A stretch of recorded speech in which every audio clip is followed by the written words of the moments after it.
তিনি সবচেয়ে জ্ঞানী এবং জ্ঞানী ব্যক্তি, যিনি মানুষকে আল্লাহর রহমতের উপর আশা ও বিশ্বাস হারাতে এবং তার ক্রোধ ও শাস্তি থেকে মুক্তি পাওয়ার ব্যাপারে অতিরিক্ত নিশ্চিত ও অতিরিক্ত আত্মবিশ্বাসী না হওয়ার পরামর্শ দেন।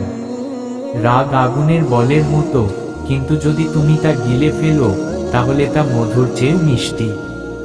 জিহ্বা সিংহের মতো, যদি তুমি এটিকে ছেড়ে দাও তাহলে এটি কাউকে আহত করবে। সুন্দর জীবনযাপনের দুটি উপায় আছে, হয় কারো হৃদয়ে অথবা কারো প্রার্থনায়। আল্লাহ যখন তোমাকে স্বাধীন সৃষ্টি করেছেন তখন অন্যের দাস হয়ে যেও না।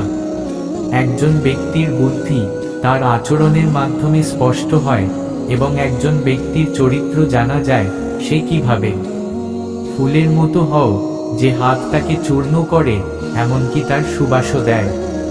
তোমার মা ও বাবাকে সম্মান করো, যেন তোমার সন্তানরা তোমাকে সম্মান করে।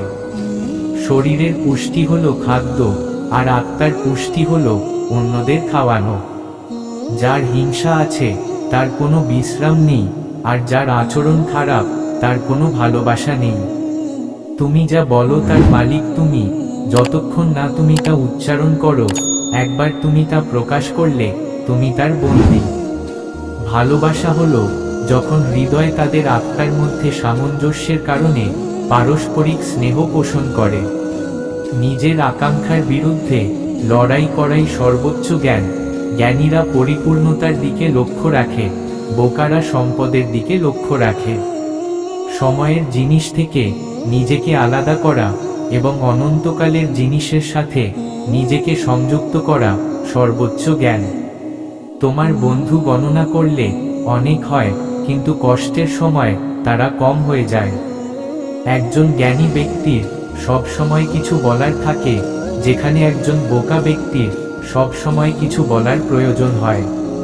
এটা কখনো পানির মূল্য নয়, বরং তৃষ্ণার; কখনো জীবনের মূল্য নয়, বরং মৃত্যুর; আর কখনো বন্ধুত্বের মূল্য নয়, বরং বিশ্বাসের।